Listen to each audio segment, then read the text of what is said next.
ඒ කියන්නේ අර අපි බලාපොරොත්තු වෙච්ච මේ ව්‍යවසායික කාන්තාවක් වෙලා තියෙනවා. කොහොමද කියන්නේ? හොඳයි.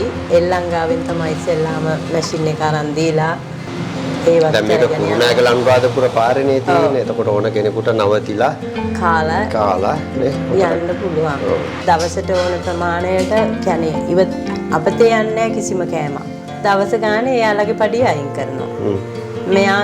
මෙයාගේ පඩිය මේ දවස් ටිකේ පඩියක් දෙනවා නේ. අනිවාර්යෙන් පාන් 15යි පරිප්පුයි සම්බෝල එහෙම හැම මල්ල ගෙදරකටම දෙනවා.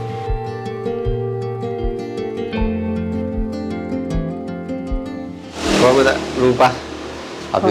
අපි උදේ පාන්දරම ආවා මේ එල්ලංගාවේ ගෝවියෝ ටික බලන්නයි. ඊට පස්සේ වත් හම්බ වෙන්න ඇවිල්ලා ඉතින් දැන් මෙහෙන් උදේට කෑවනේ. හොඳටම රසයි. දැන් මම පැය භාගයක් විතර මෙතන හින්නකොට මට තේරුණා අර එදා තත්ත්වේ නෙවෙයි දැන් රූපල්ලාගේ තියෙන්නේ කියලා. දැන් අලුතෙන් වැඩ ඉන්නවා මුදලාලි කෙනෙක් වෙලානේ. ටිකක් විතර. ඒ කියන්නේ අර අපි බලාපොරොත්තු වෙච්ච මේ ව්‍යවසායික කාන්තාවක් වෙලා තියෙනවා. කොහොමද කියන්නකෝ දැන් මුලින්ම එල්ලංගාවෙන් සම්බන්ධ වුණේ අර ණයක් අරගෙන ඒව කළා. මුලින්ම එල්ලංගාවට සම්බන්ධ වුණේ සරත්. කොච්චර කාලයක් වෙනවද? එල්ලංගාවත් එක්ක සම්බන්ධ වෙලා අවුරුද්දක්. අවුරුද්දයිනේ. අවුරුද්දක් විතරනේ. ඔව් අවුරුද්දක්.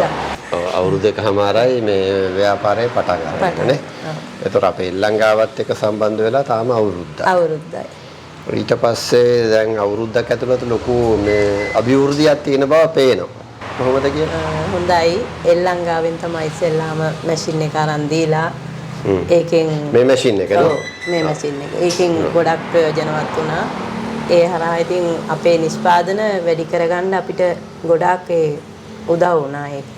ඒ කියන්නේ ඉස්සර ප්‍රශ්නේ තියුනේ ඔය මේ මැෂින් එක නැති හින්දා ඩිමාන්ඩ් එකට හරියන සප්ලයි එකක් දෙන්න බැරි වුණා. අනිත් එක මේ හොඳ ප්‍රමිතියෙන් යුක්ත මේ පාන් ඒවා මේවා හදාගන්න බැරි වුණා. ඔව්. දැන් ඉතින් ඒවත් කරගෙන යනවා. ඊට අමතර පොඩි ව්‍යාපාරයක් වෙනවා පටන් ගත්තා. රයිස් කොත්තු ආප්ප ඒවත් දැන් මේක කුරුණෑගල අනුරාධපුර පාරේනේ තියෙන්නේ. එතකොට ඕන කෙනෙකුට නවතිලා කාලා නේ යන්න පුළුවන්. ඊට අමතර වෙන තැන් වලට සප්ලයිත් කරනවද? දානවා ආවට ගම් වලින් ඕඩර් එනවා. සනසාරායන ඕඩරුත් තියෙනවා. දැන් මේ අල්ලපු ගම් මෙහෙම තනසෙන් මීයකට. දැන් මේ මහත්තයානේ නේද? මහත්තයාත් එකට එකතු වෙලා හොඳින් වැඩ කරනවා. වැඩ කරන්නේ. මෙයා මොකද කරන්නේ එතකොට? එයා බේකරිය සම්බන්ධ කෑම අනම්මනම් තේරම එයා තමයි. එතකොට අනිත් පැත්තට තමයි එක්කෙනෙක් වැඩට අරන් ඉන්නේ. ඒක රූප තමයි මේ මැනේජ්මන්ට් එක ගෙනියන්නේ නේ. ඒ කියන්නේ මූල්‍ය කළමනාකරණය කරන්නේ මහත්යත් කළමනාකරණය කරගෙන නේ. මහත්තයා කළමනාකරණය තමයි අමාරු මේකනේ. ඒක පුළුවන් නම් ඕනම එකක් පුළුවන්. හොඳයි. මේ කරන විදිය කියන්නකො බලන්න අනිත් අයටත් නිකන් ආදර්ශමත් වෙන්න කළමනාකරණය කොහොමද කරන්නේ කියලා. ඒක මම කරන්නේ දවසට යන මෙයාගෙන් අහනවා ඉස්සෙල්ලාම එයාට දවසට යන කෑම ප්‍රමාණය දාන්නේ කොහොමද? ඒකට වමනා දේවල් ඒවා සපයනවා. ඊට පස්සේ අර පැත්තෙන් එයාගෙනුත් අහනවා. ඒකල්ලා දවසට ඕන ප්‍රමාණයට කියන්නේ අපතේ යන්නේ කිසිම කෑමක්.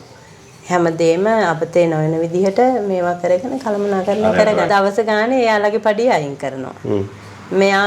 මෙයාගේ පඩිය මේ දවස් ටිකේ පඩියක් දෙනවා නේ. ඔව්. එයාගේ පඩියත් අයින් කරනවා. එතකොට බඩු වලට ඔයාටත් පඩියක් ගන්නවද? තාම ඒක අමාරුයි පොඩ්ඩක්. මහත්තයාට පඩි දුන්නාට මේ නෝනාට පඩිය ගන්න බෑ. අමාරුයි කියන්නේ දැන් පිටි දවසට කියන්නේ සතියට පිටි කිලෝ 150 200 වගේ යනවා. එතකොට ඊට අමතරව වෙනම පිටි ගන්නවා අරයට.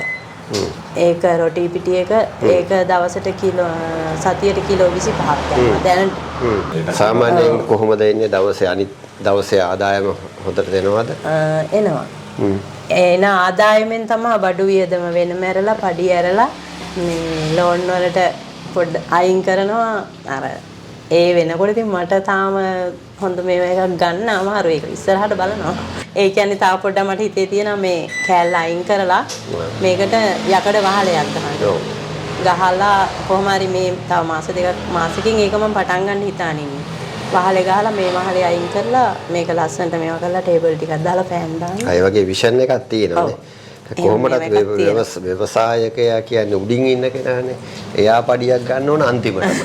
සමාජ කියන්නේ මල ගෙවල් වලට දාන ගෙවල් ඒවා එනවා සෑහෙන්න. මොකද මේ ගම ගොඩාක් ලොකු ගමක්නේ. ගම් 12ක්නේ. පැත්ත පහුවේ කියන්නේ. පැත්ත පහුව කියන්නේ. එතකොට මල ගෙවල් එහෙම එනවා. ඉතින් ගොඩක් එන වෙලාවල් තියෙනවා. මල ගෙවල් වලට දාන ගෙවල් වලට එහෙම අනිවාර්යෙන් පාන් 15යි පරිප්පුයි සම්බෝල එහෙම හැම මල්ල ගෙදරකටම දෙනවා. ඒක තමයි මම හිතන්නේ ලොකුම ආදායම නේ. ඒකත් කරනවා. ඕකේ. ඒ කියන්නේ කේටරින් වගේ. කේටරින් සර්විස් එකකුත් වෙනවම. ඒකට සාමාන්‍යයෙන් මලගයක් වුණාම ගමෙන් අනිත් අයත් අපෙන් ඇවිදින්න අරගෙන එහෙම දෙනවා. සාමාන්‍යයෙන් පාන් 10 15ක් මේ මලගයකට පාන් 50 60ක් යනවා නේද? අපි නිකන් දෙන එකටත් අමතරව. දැන් ඉස්සරහට අපි මේ එල්ලංගාවත් එක්ක තවත් මොනවා හරි අරගෙන තව ඉස්සරහට සම්බන්ධ වෙන්න අදහසක් තියෙනවද? ඉස්සරහ ලොකු ජම්ප් එකකට යන්න. තියෙනවා. මැෂින් එකට තව මාස 7ක් ගෙවන්න තියෙනවා. ඔව්. ඒක ගෙවලා ඉවරලා මේ වාහනයකට යන්න අදහසක් තියෙනවා චුම්ප. එතකොට ටිකක් ඈතට සප්ලයි කරන්න. සප්ලයි කරන්න. ඒකටත් එක්කෙනෙක් ඉන්නවා. වාහනේ විතරයි අඩු දැනට. වටිනාකම තියෙන්නේ ඉතින් මේ මහත්යත් කලමනාකරණය කරන ව්‍යාපාරයත් කලමනාකරණය කරගෙන වැඩි දියුණු වෙන එක තමයි. මහත්යත් ගොඩාක් දැන් හොඳයි. ඉස්සර නරකයි. නෑ ඉස්සරත් හොඳයි. දැන් ඊට වැඩිය හොඳයි. හොඳයි.